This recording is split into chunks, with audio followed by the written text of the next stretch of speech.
अब अपने को जैसे 45 दिन में मैं सारे चैप्टर के नाम नहीं लिख रहा, अपन डायरेक्ट स्टार्ट कर रहे हैं 11th NCERT का पहला chapter some basic concept of chemistry. Heading डाल दो, हेडिंग डालना ज़रूरी है, हेडिंग डाल दो और NCERT का क्वेश्चंस नंबर लिखते जाना। तो सबसे पहले अपना पहला चैप्टर है some basic concept of chemistry, some basic concept of chemistry. अब देखो पहले अपन 10 मिनट में इसके पूरे के पूरे फार्मूले कवर करते हैं some basic concept of chemistry में। तो आ जाओ इधर देखो सब लोग, some basic concept of chemistry यदि अपन बात करें, नीट में हर साल एक क्वेश्चन आता है, इसका ज़्यादा वेटेज नहीं है। नीट में some basic concept of chemistry से हर साल एक क्वेश्चन आता है, ठीक है। आगे हम पढ़ते जाएंगे, जहाँ से क्वेश्चन आएगा बता देंगे कि यहाँ से आता है। तो इससे मतलब ज़्यादा क्वेश्चन नहीं आते, फिर भी ये इंपॉर्टेंट है क्योंकि पूरी फिजिकल केमिस्ट्री पढ़ने के लिए ये बहुत इंपॉर्टेंट हो जाता है। और अपन स्पीड नहीं, बहुत स्पीड चलेंगे, ठीक है। मतलब ये नहीं सोचोगे स्पीड, अपन बहुत तेज़ चलेंगे यहाँ पे, क्योंकि एक दिन में एक चैप्टर ख़त्म करना 1.5 घंटे में। तो some basic concept of chemistry में सबसे पहले हम देखेंगे इसका बेसिक मैथमेटिक्स। तो इसका बेसिक मैथमेटिक्स में अपना पहला आ जाएगा बेटा यूनिट। क्या आ जाएगा? यूनिट। यूनिट में सबको प्रॉब्लम होती है, तो यूनिट में अपने को जो केमिस्ट्री में मेन यूनिट काम आती है, तो सबसे पहले जैसे मान लीजिए कि आप कोई सॉलिड चीज़ ले लिए, तो सॉलिड चीज़ के लिए आपको क्या लेना पड़ेगा? केजी, है ना, या आपको लेना पड़ेगा ग्राम। यदि आप कोई लिक्विड चीज़ ले लिए तो लिक्विड के लिए आपको लेना पड़ेगा लीटर, मिलीलीटर। अब सुनना, अपन किसी बुक में लिखा रहता है सेंटीमीटर क्यूब, क्योंकि हम लिक्विड को मेजर करते हैं वॉल्यूम में। अब वॉल्यूम क्या होता है? 3 डायमेंशन होता है, एक्स इंक्लूडेड होता है, वाई इंक्लूडेड होता है, जेड इंक्लूडेड होता है। तो सेंटीमीटर सेंटीमीटर सेंटीमीटर तो हो गया सेंटीमीटर क्यूब। और सेंटीमीटर क्यूब को हम सीसी भी बोलते हैं, सेंटी क्यूबिक। क्लियर? और सॉलिड मतलब कि ये हो गया वेट, ठीक। उसके बाद लिक्विड के बाद अपना क्या आएगा? गैस। गैस को किस में मेजर करते हैं? तो गैस भी वॉल्यूम होता है और गैस को भी इन्हीं सब में मेजर करते हैं, ठीक है। उसके बाद फिर अपना यहाँ पे आता है देखो टेम्परेचर। टेम्परेचर को जो अपने केमिस्ट्री में यूज आता है उसको होता है केल्विन। क्या होता है? केल्विन। यहाँ पे आपको डिग्री सेंटीग्रेड में गिवन होता है, हम इसको कन्वर्ट किस में कर देते हैं? केल्विन में। तो मतलब 273.15 plus degree centigrade equal to हो जाएगा केल्विन। क्लियर?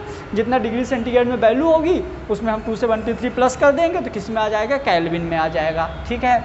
उसके बाद अब ये जो हम सारी चीज़ें पढ़ते हैं ना, चाहे वो सॉलिड हो, चाहे लिक्विड हो, चाहे वो गैस हो, ठीक, तो ये सारी चीज़ें हम कोई ना कोई मैटर के लिए स्टडी करते हैं। किसके लिए? मैटर के लिए। तो NCERT का पहला हेडिंग ही है व्हाट इज़ मैटर, यानी कि पदार्थ।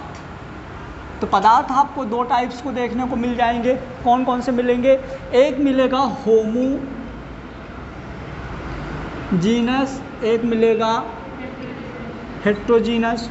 होमोजीनस मतलब कि सेम में आप मिक्स करो। ये चीज़ें आपको केमिकल बॉन्डिंग वगैरह आगे भी काम आएगी, ठीक है। जैसे होमोजीनस हाइड्रोजन बॉन्ड वहाँ पे काम आएगा। तो होमोजीनस मतलब मैंने हाइड्रोजन में हाइड्रोजन मिक्स कर दिया, नाइट्रोजन में नाइट्रोजन मिक्स कर दिया, तो होमोजीनस मतलब सेम मटेरियल जब मिक्स करते हैं। हेट्रोजीनस मतलब डिफरेंट मटेरियल मिक्स करते हैं, ठीक है। तो मैंने एक यहाँ पे नाम ले रहा हूँ मिक्सचर। क्या नाम ले रहा हूँ? मिक्सचर। अब जब हम मटेरियल मिक्स करेंगे यहाँ और यहाँ, तो इसका कोई ना कोई अमाउंट लेते हैं। क्या लेते हैं? इसका कोई ना कोई अमाउंट लेते हैं, जिस अमाउंट को अपन मिक्स करते हैं। अब जैसे मान लो कि अब केमिस्ट्री में बहुत सारे केमिकल्स ऐसे होते हैं जिनका फिजिकल स्टेट अपने को पता नहीं रहता कि कौन सा फिजिकल स्टेट है। तो जिसका अपने को फिजिकल स्टेट नहीं पता होता उनको हम क्या यूज करते हैं? उनके लिए मोल। देखो इधर, जैसे कोई सॉलिड है तो हम यूज कर रहे हैं ये, लिक्विड है तो यूज कर रहे हैं ये, गैस है तो यूज कर रहे हैं ये। लेकिन जैसे मान लो मैंने एग्जांपल दे दिया जो बार बार देता हूँ, K2Cr2O7, इसकी फिजिकल स्टेट अपने को नहीं पता। यदि इसकी फिजिकल स्टेट अपने को नहीं पता तो हम यूज कर लेते हैं क्या? मोल। क्या यूज कर देते हैं? मोल। जहाँ से पूरी दुनिया चेंज हो गई मोल से ही, ठीक है। अब मोल मतलब क्या, मोल में कौन कौन से इंक्लूडेड होगा, तो wait upon molecular wait, number of particle upon Avogadro number, volume upon 22.4। ठीक है, ये बताने की ज़रूरत नहीं है, इससे रिलेटेड अपने को अप्लीकेशंस करवाने हैं। क्लियर हुआ। अब जब हम मिक्सचर होता है तो एक चीज़ और याद रखिए, जैसे मान लीजिए A प्लस B को हमने मिक्स किया तो हमको कुछ प्रोडक्ट मिल गया C और D। A और B को जब हमने मिक्स किया तो हमको कुछ प्रोडक्ट मिल गया C और D, मतलब कि यहाँ पे इनके कैरेक्टर्स, इनकी प्रॉपर्टीज़ अलग थी, मिक्स होने के बाद कैरेक्टर और प्रॉपर्टीज़ अलग हो गई। ठीक है, बार बार एग्जांपल अपन दे रहे हैं कि जैसे मान लीजिए कि अपन बाहर ले रहे हैं सीमेंट और ये मान लो पिपरमिंट, है ना, बाहर ये अलग अलग थे लेकिन इन सबको अपन मिला दिए और हमको मतलब इनको मिलाने के बाद अपना कोलगेट बन गया। तो पहले उसकी कोलगेट की प्रॉपर्टी अलग है, इधर पिपरमिंट, सीमेंट और ग्लिसरीन इनकी प्रॉपर्टीज़ अलग है। तो इन सबको मिक्स करने के बाद जो हमारा कोलगेट बना उसकी प्रॉपर्टीज़ अलग है। मतलब कि यहाँ पे अब हम जैसे देखो A और B को मिक्स किए और इधर पे मैंने कुछ प्रोडक्ट बनाया, रिएक्टेंट को मिक्स किया, प्रोडक्ट बनाया, तो कितना मिक्स किया, तो कितना मिक्स किया, तो आप सॉलिड में भी ले सकते हो, वॉल्यूम में भी ले सकते हो, गैस में भी ले सकते हो। ठीक है, क्या बना, तो आपका बना हुआ प्रोडक्ट सॉलिड भी हो सकता है, सेमी सॉलिड हो सकता है, गैस हो सकता है, लिक्विड हो सकता है। तो ये के सारे अमाउंट को भी जानने के लिए हम एक और कॉन्सेप्ट पढ़ेंगे जिसको हम क्या बोलते हैं, स्टैचियोमेट्री। क्या पढ़ेंगे, स्टैचियोमेट्री। अब अपन क्या करेंगे, ये सारे के सारे जो कॉन्सेप्ट हैं, ठीक है, तो ये सारे के सारे कॉन्सेप्ट को हम क्वेश्चन से स्टडी करते जाएंगे। क्लियर। तो अपने को क्या करेंगे, सारे कॉन्सेप्ट के एक एक क्वेश्चन करवाते जाएंगे, आगे अपना सारे कॉन्सेप्ट क्लियर होते जाएंगे। बाकी जो एक दो बचेंगे तो नेक्स्ट क्लास में जो डाउट क्लास रहेगी 15 मिनट की, वहाँ डिस्कस हो जाएगा। ठीक है, तो ये हो गए अपने सारे फार्मूले। इसके बाद 2-3 फार्मूले और देख लो, वैसे याद है तुम लोगों को, फिर अपने को डायरेक्ट क्वेश्चन लेना है ना। अब some basic concept of chemistry में, अच्छा, अब जब लिखूंगा तो फोटो खींचते जाना है, नोट करने का टाइम नहीं। अब जब लिखूंगा तो फोटो खींचते जाना, क्वेश्चन यहाँ से करना। देखो अपन कुछ और लेते हैं यहाँ पे। मोल के बाद जैसे मैंने मिक्सचर की ही बात कर रहे हैं, अलीना इधर बाद में फिर, है ना, अपन अभी मिक्सचर की ही बात कर रहे हैं। जब हम 12th में आएंगे तो हम इसी मिक्सचर को सोल्यूशन बोल देंगे। क्या बोल देंगे, इसी मिक्सचर को सोल्यूशन बोल देंगे। अभी हम बात कर रहे हैं मिक्सचर।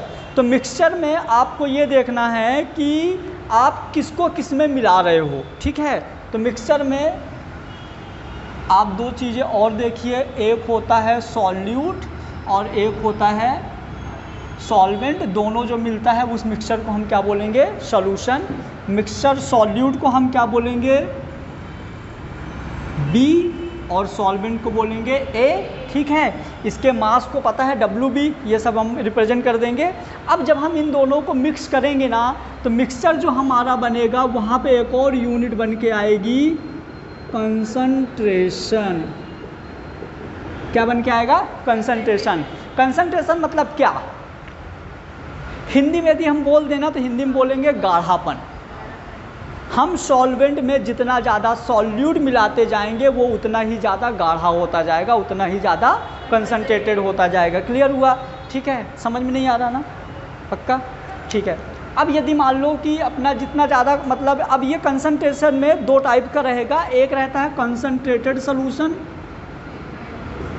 कंसंट्रेटेड सॉल्यूशन, एक होता है डाइल्यूट सॉल्यूशन। डाइल्यूट सॉल्यूशन मतलब पतला, कंसंट्रेटेड मतलब गाढ़ा। और ये कंसंट्रेशन जो होता है डिपेंड करता है क्वांटिटी ऑफ सॉल्यूट पे। किस पे डिपेंड करेगा, क्वांटिटी ऑफ सॉल्यूट पे। यहाँ पे हम डायरेक्ट फार्मूला लिख देते हैं, क्वांटिटी ऑफ सॉल्यूट यानी कि कंसंट्रेशन को रिप्रेजेंट करता है पहले मोलरिटी, जो होता है wait upon molecular weight into 1000 upon VmL। इसका एक और था, बताइए, 10D into weight percentage upon molecular wait. ठीक है, फिर इसके बाद आ जाएगा अपना क्या, normality, weight upon equivalent weight into 1000 upon VmL, 10D into weight percentage upon equivalent weight. ठीक है, उसके बाद molality,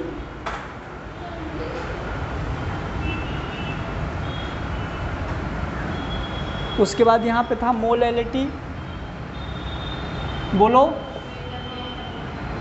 wait upon molecular weight 1000/WA gram में, है ना। कुछ स्पेशल फार्मूले थे, relation between molality and 1000 m upon, ठीक है। एक मोल फ्रैक्शन का भी था XB upon XA equal to, वो तो यहाँ से कर लोगे, NB अपॉन NA यानी कि WB upon MB into WA upon MA, ऊपर या नीचे 1000 का इंटू कर दोगे तो यहाँ से अपना रिलेशन आ जाएगा इसमें, ठीक है। अब यहाँ से अपन सिर्फ और सिर्फ क्या करेंगे, क्वेश्चन। तो क्वेश्चन आ जाओ सीधे NCERT में, ठीक है। अब आप लोगों को नोट करते जाना है। रब कर दो, ये सारे फार्मूले याद हैं, खींचना हो तो खींच लो। पहला क्वेश्चन है कैलकुलेट द मास परसेंटेज, लिखो क्वेश्चन, लिखो कैलकुलेट द मास परसेंटेज।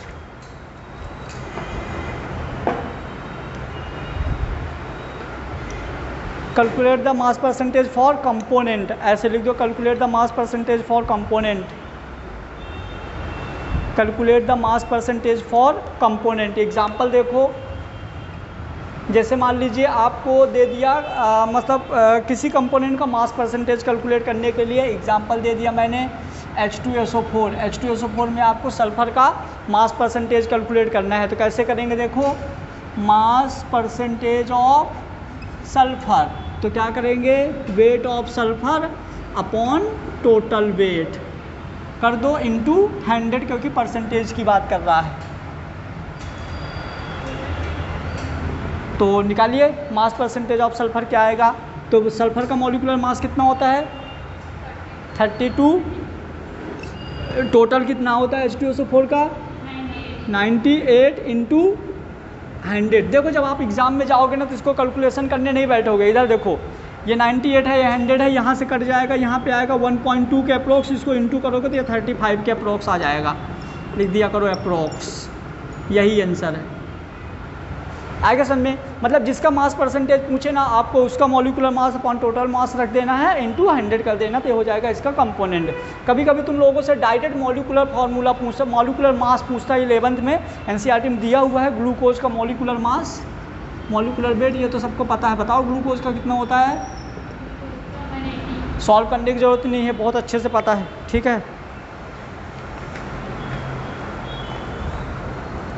अब देखो एक चीज़ और है यहाँ पे, एक की पॉइंट है, हम नोट डाल के लिखवा देते हैं।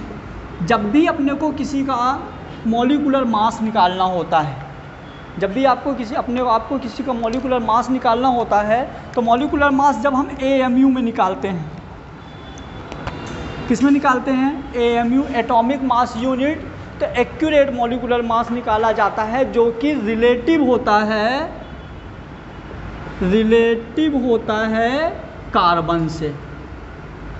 याद रखना, किसी का भी मॉलिक्यूलर मास आपको पूरे पीरियोडिक टेबल में किसी का भी मॉलिक्यूलर मास यदि निकालना है ना, तो किससे रिलेट अपन करते हैं, कार्बन से, क्योंकि जब इन्हें कार्बन में स्टडी किया गया था ना, तो कार्बन का एकदम एक्यूरेट मास आया था 12 AMU। कितना आया था, जैसे आप देखोगे ना सबके पॉइंट में रहते हैं 1.008, 51.9 ऐसा, लेकिन कार्बन का एकदम एक्यूरेट होता है। तो मॉलिक्यूलर मास ऑफ कार्बन होता है 12 AMU एटॉमिक मास यूनिट। इसलिए अपन को कार्बन को अपन आइडियल मान के सबको इसी से कंपेयर करके निकालते हैं।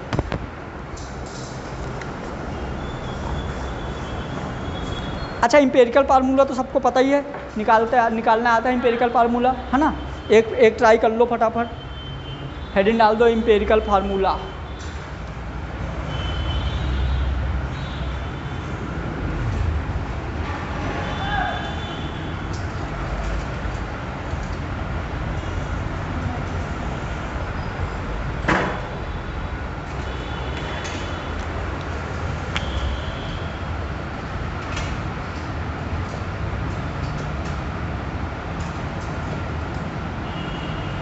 एम्पेरिकल फार्मूला, कार्बन है हाइड्रोजन है 4.07, कार्बन है 24.27 और क्लोरीन है 71.65। Hydrogen, carbon, chlorine 4.07, 24, 71.65। ये सब परसेंटेज में गिवन है। इनका एम्पिरिकल फार्मूला कैलकुलेट करना है 24.27। निकालिए इनका एम्पिरिकल फार्मूला 71.65।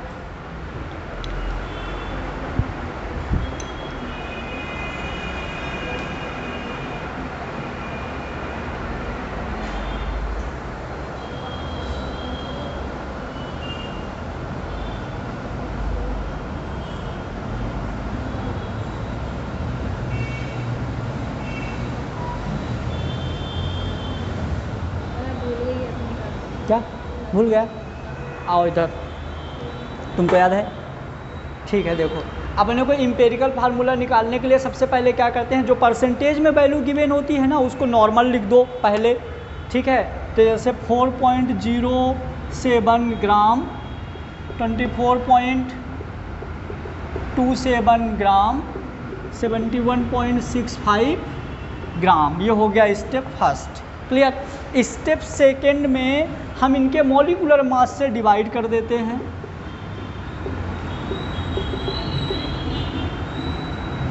ठीक है, करो डिवाइड।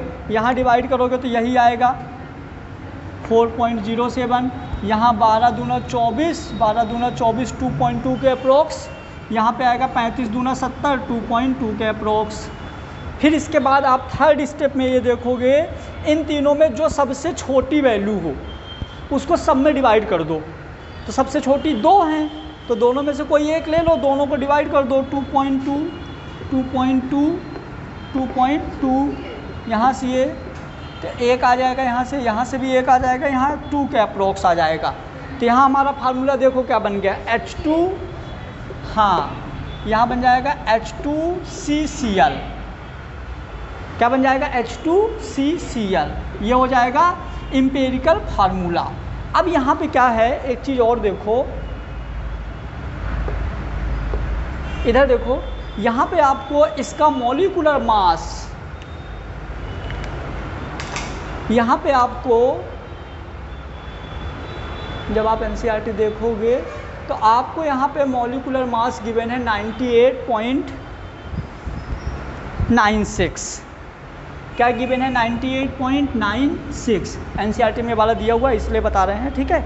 अब इसका मॉलिक्यूलर मास दिया हुआ है 98.96। अब बोल रहा है कि इसका एम्पिरिकल फार्मूला क्या होगा, तो इसका मॉलिक्यूलर मास निकालिए। तो हो जाएगा 2 + 12 35, कितना आ गया? 49 तो यहाँ पे ऐसा करिएगा 98 divide by 98.96 divide by 49.5 divide करिए, कितना आ रहा है? 2 आ जाएगा। अब तो 2 का यहाँ इंटू कर दो, ठीक है। तो 2 का यहाँ इंटू कर दो तो ये हो जाएगा CH4 C2H4Cl2।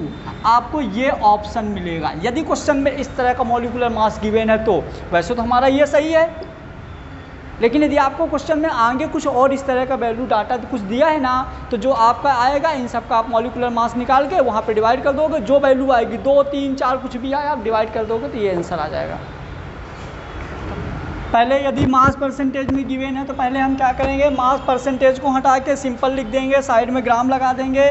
पहला स्टेप मॉलिक्यूलर मास से डिवाइड करेंगे, दूसरा जिसमें डिवाइड करने के बाद जो सबसे छोटी वैल्यू आएगी उसको सब में डिवाइड कर देंगे। सब में डिवाइड करने के बाद जो जो नंबर आएगा उसको हम सिंपल रख देंगे। लेकिन यदि क्वेश्चन में कलाकारी दिया है, मॉलिक्यूलर मास गिवन है, तो फिर हम टोटल मॉलिक्यूलर मास निकालेंगे जो हमारा फार्मूला आया है और उससे डिवाइड कर देंगे। जो वैल्यू आएगी, ठीक है, उसके फिर से इंटू कर देंगे, वही हमारा आंसर होगा। आंखें कैसे लपलपा रही है? आने लगी थोड़ा थोड़ा? हाँ, मैंने अभी मैं थक गया था बहुत ज़्यादा, लेकिन इनने बोला कि थकान दिमाग से नहीं होती, शरीर से होती है, इसलिए तो मैंने हैं थकान शरीर से नहीं दिमाग से होती है, इसलिए तो मैंने फिर से देखो क्रीम पाउडर लगा के आ गया। बीको टर्मरिक अब नहीं लगाते, वो खाने का मन करने लगता है। कुछ नहीं।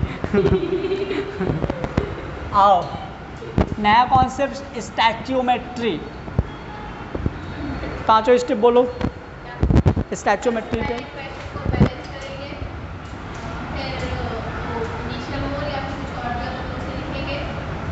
देखो पहला है रिएक्शन लिखेंगे। स्टैच्योमेट्री मतलब क्या, समझो स्टैच्योमेट्री मतलब क्या, मतलब ये हम पढ़ते क्यों हैं पहले ये देखो, तब तो मज़े आएंगे। ठीक है, जैसे मान लो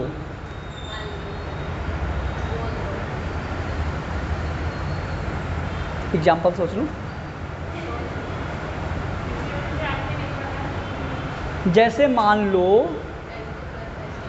कि अपन ने, हाँ जैसे मान लो अपन ने लिया कोई हाइड्रोकार्बन, अरे अरे अंदर क्यों चला जाता है, अपन ने कोई हाइड्रोकार्बन लिया और हाइड्रोकार्बन ले लिया मेथेन CH4, अपन ने ले लिया हाइड्रोकार्बन मेथेन, अब मेथेन को बर्न करने के लिए ले लिया ऑक्सीजन। ये हमारा हाइड्रोकार्बन है, हाइड्रोकार्बन हमने ले लिया मेथेन, बर्न करने के लिए ले लिया ऑक्सीजन। जब मैंने मेथेन लिया तो हमको ये पता था कि ये 64 ग्राम है, कितना लिया 64 ग्राम, और मैंने बाद में CO2 और H2O बनाया। क्या बनाया, CO2 और H2O। तो हमको ये बताना है कि यदि हमने 64 ग्राम मेथेन लिया तो कितने, ये गैस है, ये गैस है, तो कितने ml CO2 बनी, ये वाटर है, और कितने ग्राम वाटर बना। ठीक है, कितने ग्राम CO2 बना, कितने ml वाटर बना, कितने नंबर ऑफ पार्टिकल CO2 के बने, कितने नंबर ऑफ पार्टिकल H2O के बने, कितने ml ऑक्सीजन यूज हुआ, कितने ग्राम ऑक्सीजन यूज हुआ, कितने नंबर ऑक्सीजन के यूज हुए। ये ग्राम लिए थे ना, CO2 के 64 ग्राम लिए थे, तो कितने ml लिए थे और कितने नंबर लिए थे। मतलब कि आप एक डाटा से यदि आपको स्टैच्योमेट्री आती है तो 3 तिहाई 9 2 11 भाग लो। ठीक है, अपन 9 2 11 क्वेश्चन सॉल्व कर सकते हैं, लेकिन यदि अपने को स्टैच्योमेट्री आती है तो। पहले मैं इसको सॉल्व करता हूँ, फिर कॉन्सेप्ट बताता हूँ, फिर एक और एग्जाम्पल लेके उसको भी सॉल्व करूँगा, तो एकदम दिमाग में क्लियर हो जाएगा। ये टफ नहीं है लेकिन ईजी भी नहीं है। ठीक है, समझना तुमको आता है पहले से थोड़ा थोड़ा। ठीक है, आ जाओ अपन इसको सॉल्व करके देखते हैं। चलो, सबसे पहले अपना क्या होता है, पहला स्टैच्योमेट्री के अंदर अपने को रिएक्शन लिखना होता है, दूसरा उस रिएक्शन को बैलेंस करना होता है, तीसरा स्टैच्योमेट्री है ना, नहीं यूनिटरी मेथड, यूनिटरी मेथड, फिर मोल फाइंड, फिर स्टैच्योमेट्री। ये 5 स्टेप होते हैं। तो सबसे पहले रिएक्शन लिखी हुई है, बैलेंस कर लो। तो एक कार्बन 4 हाइड्रोजन 2 हाइड्रोजन, तो ये 4 हो गए, 2 ऑक्सीजन, उधर 2 ऑक्सीजन, हाँ इधर कितने ऑक्सीजन हैं, तो इधर हम क्या कर दें 2 का इंटू कर दें। ये हमारी रिएक्शन हो गई, ये भी हो गया, बैलेंस भी हो गई। अब यूनिटरी मेथड क्या होता है, तो जो सामने नंबर रहता है ना, इसके जो यहाँ सामने नंबर रहता है इसको ऊपर लिखना होता है। तो हमने क्या किया यहाँ पे 1 2 1 2। ठीक है, उसके बाद हमारा ये होगा यूनिटी। अब मोल फाइंड कर लो। मोल फाइंड करने के लिए आपको कोई ना कोई हिंट दे रखी होगी, जैसे यहाँ ग्राम दिया है, ml दे सकता है, नंबर ऑफ पार्टिकल दे सकता है, कुछ भी दे सकता है। तो जैसे आपको यहाँ पे ग्राम दिया है तो हमको मोल का फार्मूला पता है, वेट अपॉन मॉलिकुलर वेट। तो n इक्वल टू वेट है 64 ग्राम, मॉलिकुलर वेट कितना होगा इसका, अच्छा इसीलिए लेते क्या 64, 16 चौको 64, 4 मोल आ गया। हमने मोल भी फाइंड कर लिया। अब स्टैच्यू में मतलब मोल फाइंड करने के बाद अपने को क्या करना है, जैसे देखो 1 में 4 मोल, तो 2 में कितने मोल हो जाएंगे 8 मोल, 1 में कितने 4 मोल, तो 2 में कितने 8 मोल। अब सबको आपके मोल पता चल गए, अब आपको मोल सबके पता चल गए। अब यदि मोल पता चल गया तो आप कुछ भी निकाल लो। जैसे मान लो इसका वेट निकालने के लिए बोला था ना, तो ये वाला फार्मूला लिख दो, n equal to weight upon molecular weight, mole 4 है, वेट कैलकुलेट करना है, मॉलिकुलर वेट कितना होता है 44, तो वेट हो जाएगा कितना आ जाएगा ग्राम, कुछ भी निकाल दिया आपका मोल आ गया। तो फोटो खींचो, कुछ छूटेगा तो देख लेना। और क्या देखो इधर क्वेश्चन ये है एनसीईआरटी का 1.4 नंबर है, लिखोगे तो टाइम बहुत खराब होगा लेकिन, है ना। क्वेश्चन नंबर ये है 1.4 नंबर कि यदि आपको आप CH4 का जब कंबसन करते हो, बर्न करते हो, जब CH4 को आप बर्न करते हो तो 22 ग्राम CO2 मिलती है आपको, तो कितने ग्राम आप CH4 को बर्न कर रहे हो, बस ये क्वेश्चन समझ में आया। जब आप CH4 को बर्न करते हो तो आपको 22 ग्राम कार्बन डाइऑक्साइड मिलता है, तो आप कितने ग्राम CO2 को बर्न करते हो, करो, स्टोइचियोमेट्री से होगा। हाँ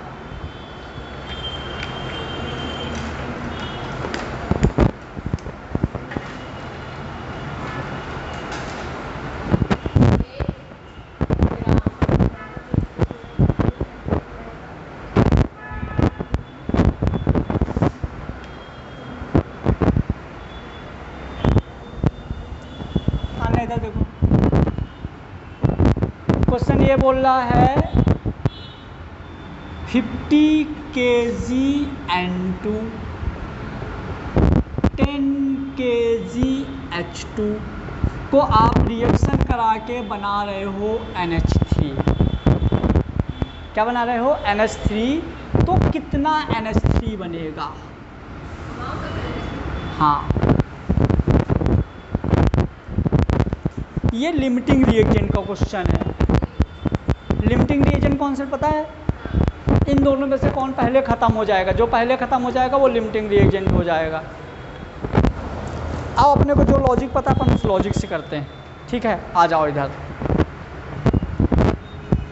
अपने को अब पढ़ना है, ये लास्ट हेडिंग है, इसका लास्ट टॉपिक है।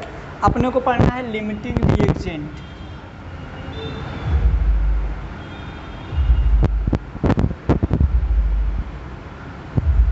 मैंने बोला था ना इस टॉपिक से एक क्वेश्चन आता है, वो एक क्वेश्चन या तो इससे होता है या इससे होता है, या तो स्टोइचियोमेट्री से होगा या लिमिटिंग रिएजेंट से होगा, ठीक है। आओ समझते हैं।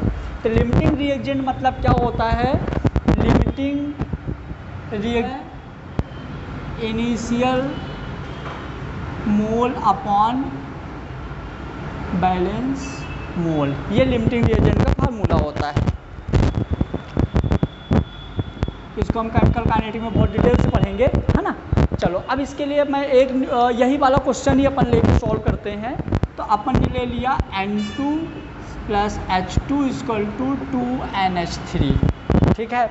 ये आपको गिवन है 50 kg और ये गिवन है 10 kg, ये कुछ भी नहीं दिया हुआ है। तो अपन एक काम करते हैं, पहले इनको चलो मोल में कन्वर्ट कर लेते हैं।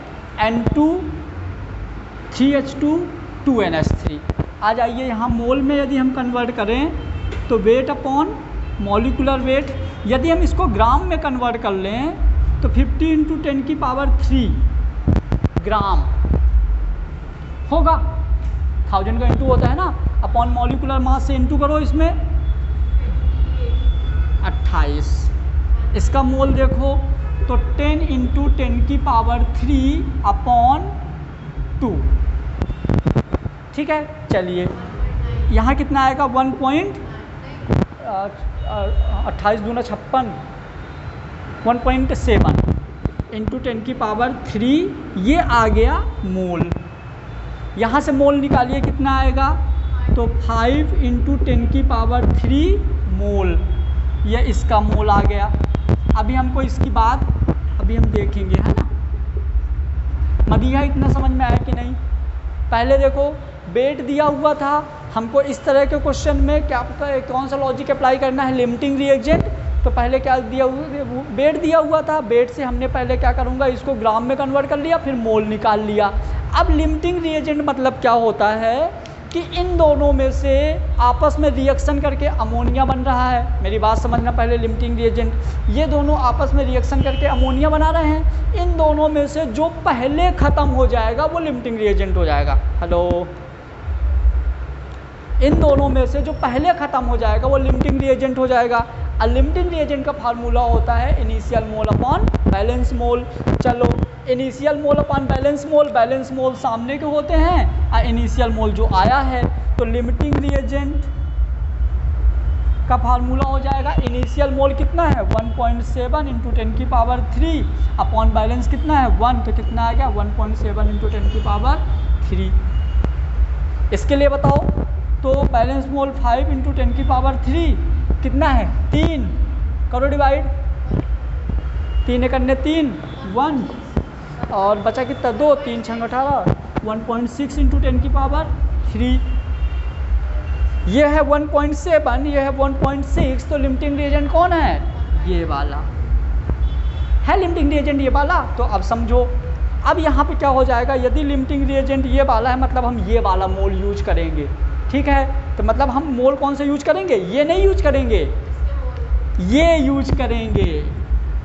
गलती कर देते हैं बच्चे, ये यूज कर देते हैं। ये तो हम ये चेक किए हैं कि कौन सा लिमिटिंग रिएजेंट है, मोल हम ये यूज करेंगे, ठीक है। तो 3 में इतना, तो 2 में कितना, नहीं समझ में आया। तो ये कैसा हो जाएगा, देखो 3 में 5 इंटू 10 की पावर 3 मोल, तो 1 में कितना 5 इंटू 10 की पावर 3 डिवाइड बाई 3, तो 2 में कितना 5/3 इंटू 2 इंटू 10 की पावर 3, तो 5 3 15, हाँ तो 5 3 5 2 10, 3.3 इंटू 10 की पावर 3। ये आ गया अपना क्या, मोल, ये आया है अभी मोल, ठीक है। अब ये इसमें ग्राम में पूछा है, किसमें पूछा है, ग्राम में। तो ये आ गया मोल, तो ग्राम में निकालने के लिए n equal to weight upon molecular weight, तो n कितना आ गया 3.3 इंटू 10 की पावर 3, वेट कितना होगा कैलकुलेट करना है, मॉलिकुलर वेट कितना होता है 17, कर दो इंटू 17 3 51 56 आ तो गया, वेट इक्वल टू हो जाएगा 56 इंटू 10 की पावर 3 ग्राम। वाह, देखो यहाँ पे तुमको एक चीज़ और दिखाता हूँ। यहाँ पे देखो एक पेज का पूरा सोल्यूशन गिवन है, यहाँ से यहाँ तक का सोल्यूशन है, लेकिन इसको दिमागी काम नहीं कर रहा क्या है, लेकिन अपने को लॉजिक पता है पूरा। क्या लॉजिक पता है, पहले वेट से हमने मोल निकाल लिया, इसके भी मोल निकाल लिए, इसके भी मोल निकाल लिए, इन मोल से इस वाले फार्मूले से हमने पता कर लिया लिमिटिंग रिएजेंट कौन है। लिमिटिंग रिएजेंट पता करने के बाद हमने क्या किया, इसके मोल निकाल लिया, फिर इसके मोल से जो आपको पूछा हो, इसमें वेट पूछा है तो वेट निकाल लिए, वॉल्यूम पूछेगा तो वॉल्यूम निकाल लोगे, नंबर पूछेगा तो नंबर निकाल लोगे। तो सुनो एक चीज़ और, लास्ट में मैं एक चीज़ बोल रहा हूँ, ध्यान देना। क्या होता है, जो चैप्टर हम बहुत अच्छे से पढ़े रहते हैं, चाहे वो सोल्यूशन हो, चाहे सॉलिड स्टेट हो, चाहे केमिकल बॉन्डिंग हो, यदि क्वेश्चन कोई लेंदी आ जाता है तो हम लोग बोर होकर उसको छोड़ देते हैं। अब वही सबसे बड़ी अपनी वीकनेस होती है। जब आपको पता है कि आपको सॉल्यूशन के, सॉलिड स्टेट के, मोल कॉन्सेप्ट के सारे फार्मूले याद हैं, तो क्वेश्चन क्यों नहीं बनेगा। फिर जब तुम लोग मेरे पास क्वेश्चन लेके आते हो तो हम वही फार्मूला अप्लाई करते हैं और हमसे बन जाता है। बस डिफरेंस ये रहता है कि तुम लोग घर में 2 लाइन में सॉल्व करते हो और मैं तुम्हारे सामने 1 पेज में सॉल्व करता हूँ। तो ये वाली गलती अब नहीं दोहराना है, समझ में आ गया। जो चैप्टर के तुमको फार्मूले याद हैं, अभी भी मैं तुम लोगों से सॉल्यूशन के क्वेश्चन फार्मूले पूछूंगा, सब बन जाएंगे, लेकिन न्यूमेरिकल नहीं बनेंगे। क्यों नहीं बनेंगे, क्योंकि तुम लोग इतना लेंथी करना नहीं चाहते हो, समझ गए। तो अभी 2 महीने है ना, 15 दिन मेरे साथ पूरी फिजिकल को लेंदी वे में करो, कोई दिक्कत नहीं है, हैबिट पड़ जाएगी, मज़ा आने लगेगा। यदि तुम्हारा न्यूमेरिकल पोर्शन अच्छा हो जाएगा तो थ्योरी अपने आप अच्छी हो जाएगी, ठीक है। अब इसके बाद देखो, इसमें बचे हैं लास्ट में समरी बची है, और समरी में मोलैलिटी, नॉर्मैलिटी, मोलैलिटी ये हैं सब। तो इनको तुम लोग घर में प्रैक्टिस कर लेना, बहुत प्रैक्टिस करवाए हैं। जो भी बचेगा हम सोल्यूशन में कर लेंगे। कल अपन लोग सेम टाइम पे पढ़ेंगे क्या, स्ट्रक्चर ऑफ एटम। लेकिन तुम लोग को घर में जाके एक काम करना है, यहाँ पे जो हो नहीं पाया क्योंकि आज टाइम